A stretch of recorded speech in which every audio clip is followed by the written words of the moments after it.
Hello, America! Gather around because tonight we're diving into the dumpster fire that is American politics. Again. This time, it's about your favorite president's latest executive order, which has the subtle nuance of a sledgehammer and the grace of, well, let's just say it lacks grace. Yes, we're talking about Trump's federal funding freeze. It's like he hit the pause button on government spending, except some things are still playing and nobody knows exactly what's going on.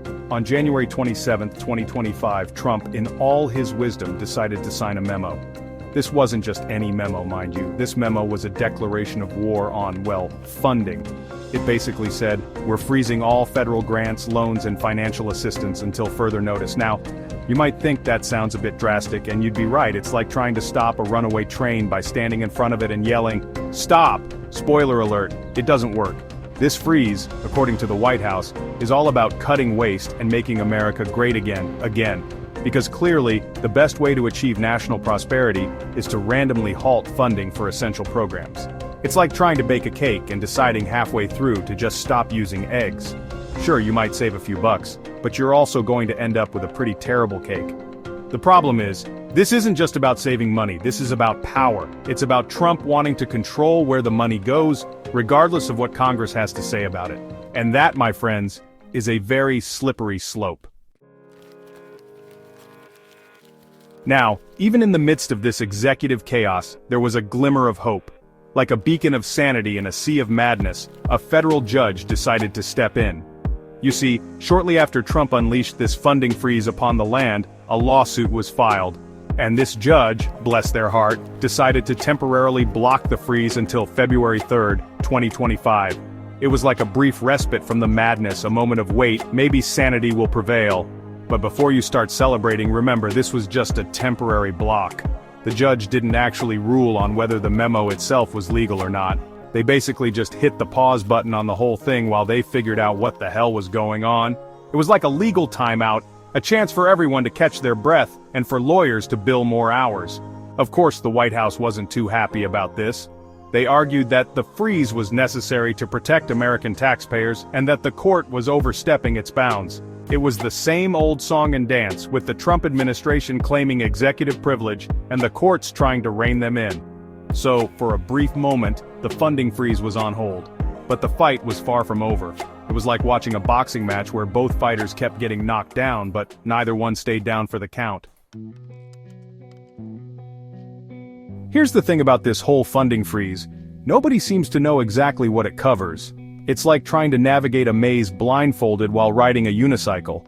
Sure, you might eventually get somewhere, but it's going to be a bumpy ride.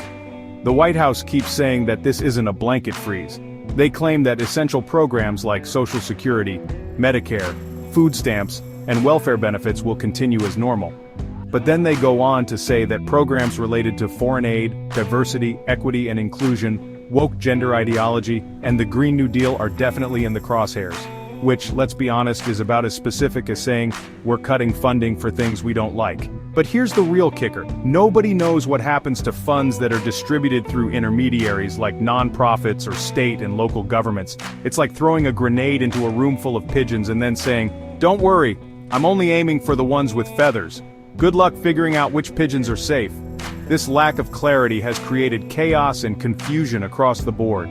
Government agencies are scrambling to figure out what they can and can't fund, while organizations that rely on federal grants are left in limbo, unsure of their future. It's a mess, and it's only going to get messier. Section 4. Impoundment, a legal tug-of-war. Now, at the heart of this whole debacle is a little something called impoundment. It's a fancy word that basically means when the president refuses to spend money that Congress has already allocated. It's like going to a restaurant, ordering a big meal, and then refusing to pay for it because you decided you're not that hungry anymore. Unsurprisingly, Congress doesn't usually take kindly to this kind of behavior. They see it as an infringement on their power of the purse, which is basically their right to control the government's money. And they're not wrong. The Constitution is pretty clear about this.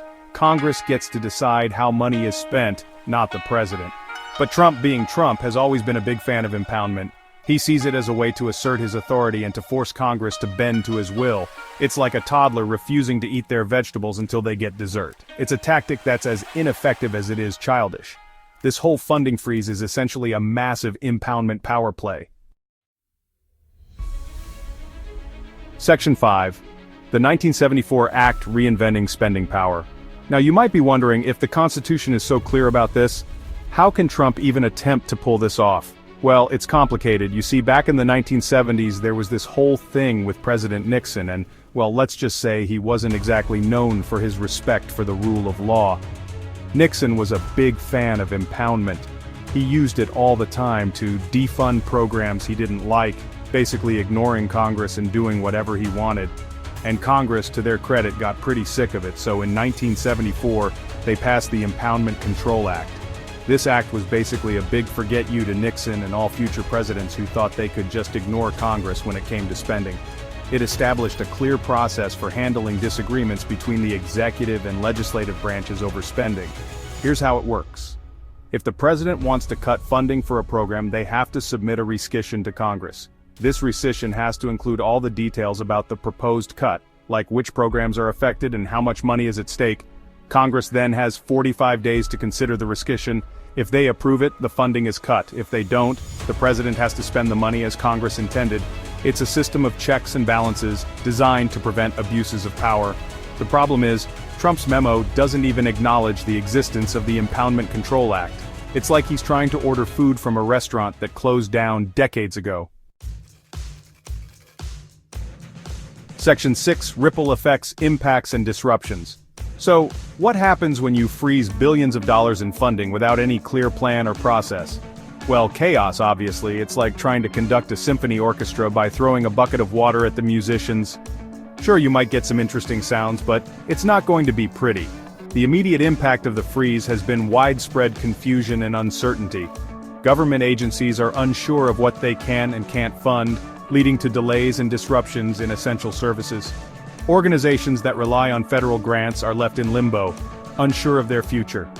It's a logistical nightmare, and the people who are hurt the most are the ones who rely on these programs the most.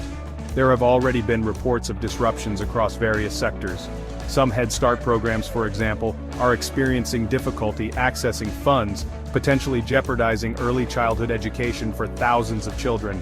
The Medicaid online portal experienced a major outage, though the White House insists it was due to technical issues and not related to the funding freeze. Yeah, right. And I've got a bridge to sell you. The Office of Management and Budget, meanwhile, has been busy requesting detailed information on over 2,500 programs across various agencies.